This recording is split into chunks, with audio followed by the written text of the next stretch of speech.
Hello and welcome back to the channel, and I believe what is now episode 10 in our playthrough of ARK Survival Ascended. Some noise out there, what's attacking us? So we have got a little bit of the background noise on here, hopefully not too much of a volume that it will interrupt the audio. But I just thought I'd bring you back up to date on where we are so far. I did have a little bit of a departure from the game, and I've uploaded a video all about Hubris on the PSVR 2 because that is a big recommend for the price that it's currently on sale for. So if you do have a PSVR 2, do please go and check that video out, and Hubris is a big recommend. Anyway, back to this one. So we are back on the island, and if you haven't watched the other videos beforehand, they are numbered, they do run in sequence, but I believe I did lose count in one of them. Shame on me. So the story is that we are on an ARK island populated by dinosaurs, and we're just trying to survive, just trying to get along. So the game mechanics are quite interesting in that a lot of the herbivore dinosaurs you can actually tame, and you can make saddles and things like that to be able to ride them, and also to, I suppose, then ultimately have dino battles if that's what you're into. I personally am playing this on the single player campaign, so I'm on the server on my own, and as you can see I've kind of focused around a little bit of exploration and building. So this is our latest luxury seafront property in our expanding portfolio. And what we've done is we have been able to unlock the crafting of a raft so that we could explore some of the map, which is actually pretty extensive. So if I just bring that up here, then you can see if I zoom out, this is what I've revealed over, I think, about 5 or 6 different playthroughs. And I think I'm 30 hours plus into the game as a whole. So it gives you some idea of the scope of the game. So as with most games of this nature, you're kind of spawning with nothing, probably in a beach area because it's a little bit less challenging, and as you head more towards the inland of the island, it gets more dangerous. So what we did is this first one here, this first marker on the map, is where we set up our first home. So that was episode 1, where I talked through the different games mechanics, and we built ourselves a house and went through some of the crafting and dino taming. We then set sail on the good ship Boaty McBoatface to explore brave new worlds, and immediately got destroyed by a shark and had to, or I think the Megalodons, that's probably not how you pronounce it. I'm sure Jason Statham will tell you otherwise, but yes, our first Boaty McBoatface went straight to the bottom of the briny blue ocean, never to be seen again, along with my lovely crates filled with all the stuff that I needed to start a whole new life and world. Anyway, I have the settings on a fairly mild difficulty, so we were able to get ourselves back on track fairly quickly. So we headed over somewhere around this region, harvested some materials, and off we sailed again to where we are right now. So top tip there is, if you are going to use the raft to sail around the edge of the map, don't go too far away from the shoreline, because there are some big old creatures out there that will quite happily munch you. So as always, well, actually that's not, I was going to say as always, I got a little bit carried away with the building. I was just going to make little very basic bases around the island. And the reason for that is that once we can craft ourselves a simple bed, then that's a home, which means we can respawn into it should we die on our travels, and also it means that we can fast travel. So I thought what I'd do is just invest a little bit more time, just because actually, if nothing else, I just enjoy it, into crafting a lovely home here. So just to recap briefly, materials wise, the palm fronds are going to be your best friends, certainly in terms of crafting. Pretty much everything requires thatch, and these will respawn back in. So I'd always recommend finding a spot where there's lots of this. And I've been building mine around the shoreline. Two reasons: one, it's more picturesque, and two, it's less challenging. So as we move inland, the materials become a little bit more scarce in terms of these palm leaves. So that's where we are at the moment. I think I saw a big old diplodocus over there. We have a dodo looking like it wants to swim onto our raft underneath. So we can actually craft storage boxes. Let's just see if we've got the materials to do that. So over to our crafting menu, and we go through here. So as you get rewarded skill points, well, there's two different things. You get XP, which you can invest into these different attributes here, and you also get the equivalent of skill points, which means that you can then unlock different blueprints, and that's weapons, it's saddles for dinosaurs and craftables, all that good stuff.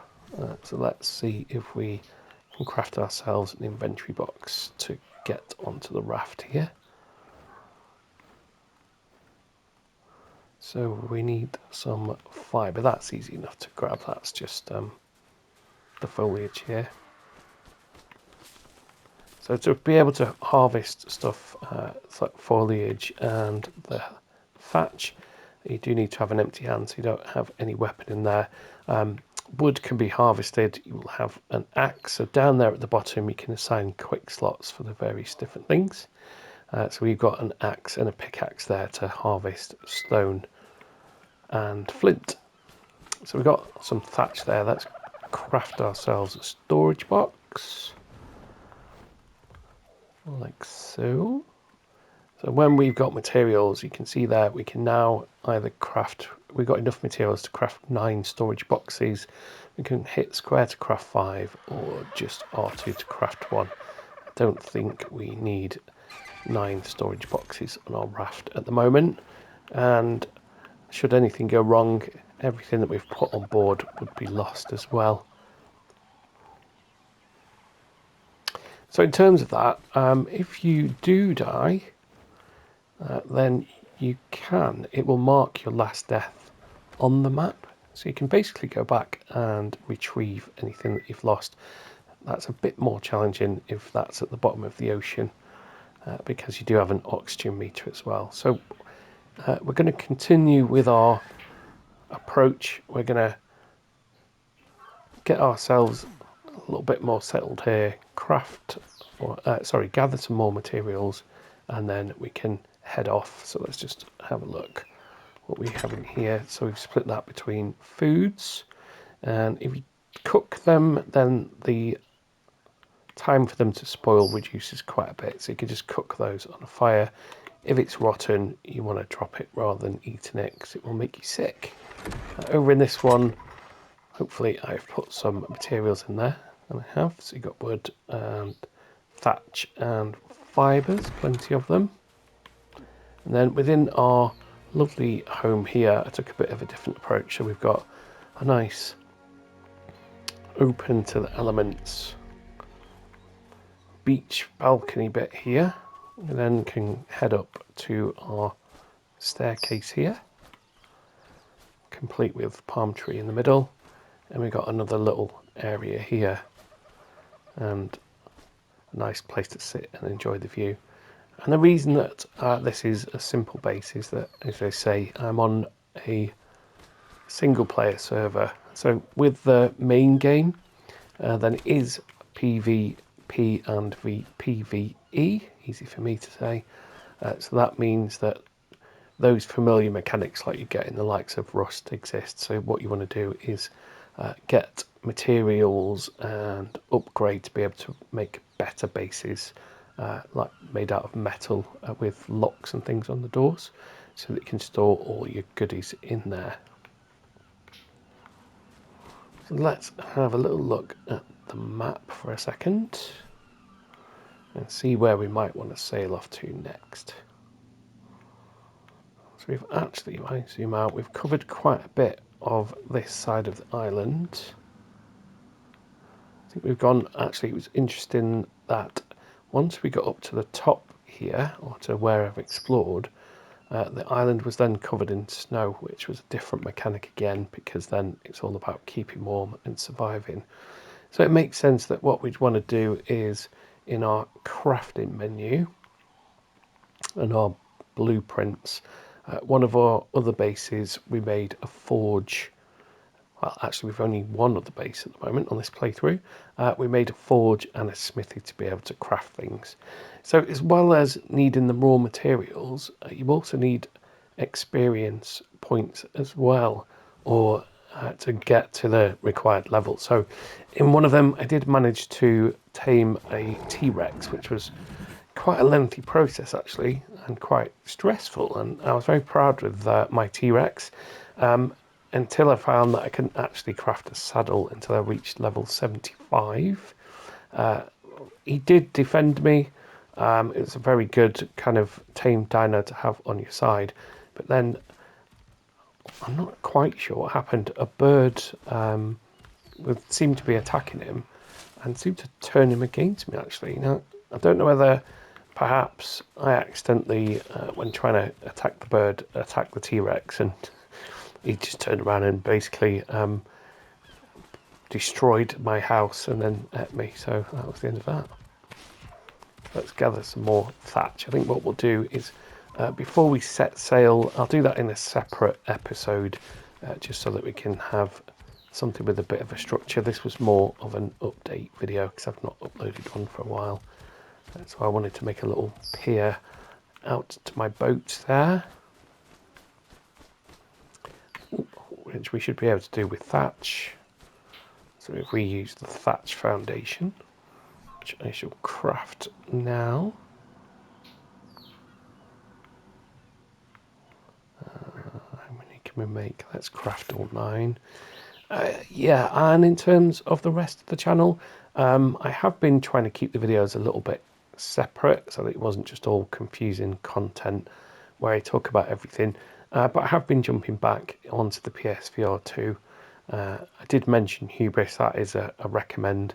I do intend to jump back into Resident Evil Village and also the Hitman game as well. And I have Gran Turismo with the racing rig to enjoy as well when I get the hours to invest into it. I have been going through the PS subscription catalogue with the intention of essentially just trying out the different games. Let's just make sure we line this up to the house. With the intention of just going through the different games, because although they're not free, I've paid for them. Oh, that's a bit disappointing. It wasn't level.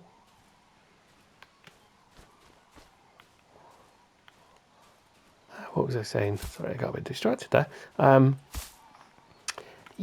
Although I paid the subscription, that works out with a discount that is probably approximately about £10 a month for the PS Premium. And there's quite an extensive catalogue, and it also means that you can actually cloud stream the games, which is really good. So that means you don't even have to have a PS5. And yes, I did make a video about that. So if you want to save some money, if you don't want to go out and have to fork out for a PS5 and then all the games, then you can essentially get yourself a PS Portal, which I do use to capture my content. So they're retailing at about £199.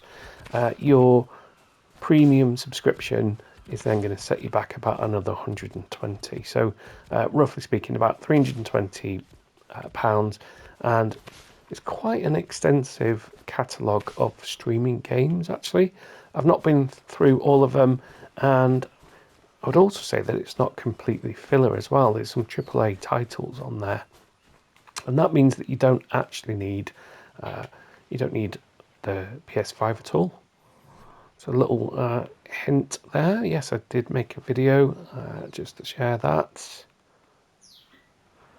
But what I was hoping to do, how many of these do I need? I'll craft all of them. Is just basically run through the catalogue to give each of the games a go, and then just give my opinions, because there's bound to be some hidden gems in there. With the streaming ones, for some reason, you can only actually capture. It's a bit unresponsive here. It must be my internet connection. That's why I was pausing a bit there.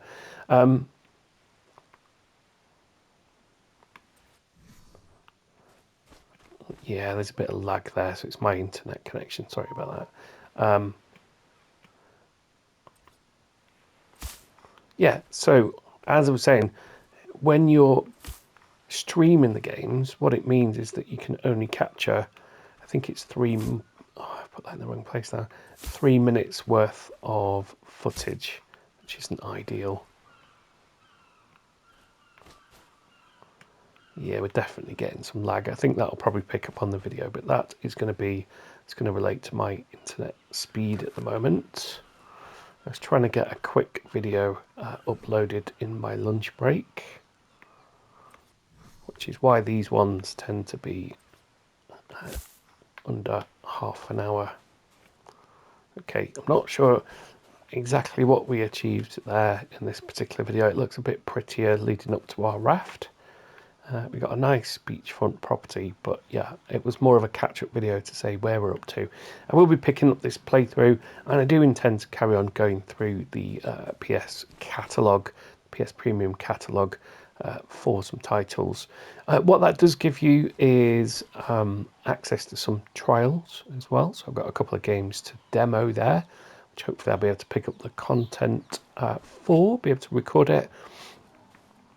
Other thing that's on there is some free film titles. So there's a Sony catalogue. I believe it's either 100 or 200 rotating titles.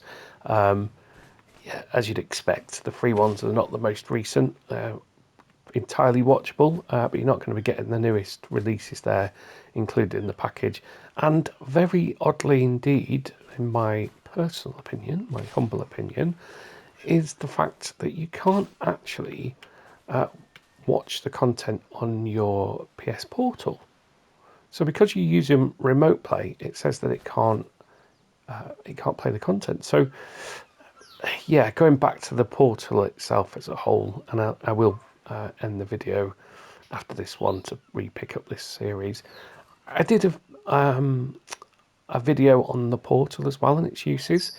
So it's a bit of an odd fish, really, in that it's not got any standalone content. It's essentially a device to remote play. And of course, you could say, well, I can do that on my phone. And I've talked about that in the video. Yes, you could. If you got a really decent phone, you probably get a decent size screen and image. But the controls can be a bit, kind of breaks the immersion having the controls on the screen, and I found it quite difficult. Yes, you can get things like the backbone, which you slot your mobile into. The backbones, I think, are about £60-70, which is not massively different from the portal, if we're being honest. I did have a Razer Kishi, which did the job okay, but it just didn't feel, it just didn't feel very substantial at all with the phone that I had. So the portal, yeah, it's essentially a streaming device. If you get the top tier subscription service, then you can use the cloud streaming, and that also extends to being able to stream games that are in your catalogue. And by that, what I mean is that any games that you've purchased, that's the word I was looking for, that are in your catalogue, if they are compatible with streaming, then you can do it. And what it means is that you don't then have to use up all that disk space. The game's getting much bigger, and I found that I was constantly having to wait, quite a while to download them before I could play them, and then delete them to make space for the next ones. And so it's good in that sense. So yeah, in the sense of a portable device, then if you don't have the top tier subscription, then you have to be able to connect to a PS5. That means that you got to have a PS5. You can leave it in standby mode so that you don't have to be local to it. So I have used the portal on weekends away and been able to play without any issues because you don't need to be on the same Wi-Fi. You just have to have a good connection. So then if you wanted to, let's say, take this abroad or on a plane or anything like that, then unfortunately it's going to be pretty much useless in that you need internet to be able to do anything. But I do find it useful around the home because it doesn't tie up a TV. I can play the content, I can capture the content without really disrupting the rest of the family. And that's not the only obviously selling point for it. As I say, I think the main one would be that you could essentially have the portal and the top tier subscription to not have to buy a PS5 at all. So I personally like it. It's got a good sized, very clear screen. Performance is only ever going to be as good as your Wi-Fi, as we saw earlier in the video, and we got some stuttering. But otherwise, it's also useful for if you are playing games where you squad up, like ARK Raiders. So beforehand, when I played with a partner, she had to, well, we both had to have a PS5 because all you're doing is connecting to the other one. So potentially one person could be streaming it, the other one could be remoting onto the PS5. Conscious that I went on quite a lot about the portal there. Hopefully it made sense, my ramblings. But yeah, I've found it very useful for just these kind of quick playthroughs and capturing the content. I can literally hit the share button, capture the content. I do have some DJI speakers, so essentially for that I've got to put the receiver into the PS5 and I have the microphone, which means that I don't then have to do any editing after the fact, which is very, very useful to get the content uploaded very quickly, hopefully with a decent audio quality and a decent visual. I did have a little bit of a tinker yesterday. I captured some footage from PSVR 2 and then had to edit it afterwards. So hopefully, yeah, that wasn't too bad either. I'm always open to feedback. If you've got any comments, then just drop them in there. As you can see, it's a very small channel. We've got a handful of subscribers there, which I'm very grateful for. It does just take a second and it's free, so do please hit that subscribe button. And then you can just browse the rest of the content and see if there's anything of interest. If there's a game that you'd recommend that I jump into, then please, by all means, give that recommend. Even more so if it's part of one of the subscription packages and I don't have to then go out and buy it. With that, I'll say thank you very much for watching, and I will see you in episode 11, where it will be more structured. What we're going to do is we're going to fill up a couple of storage crates and we're going to continue our journey around the island. We'll make another base, and then what we'll do is we're going to head inland and see what secrets the island holds.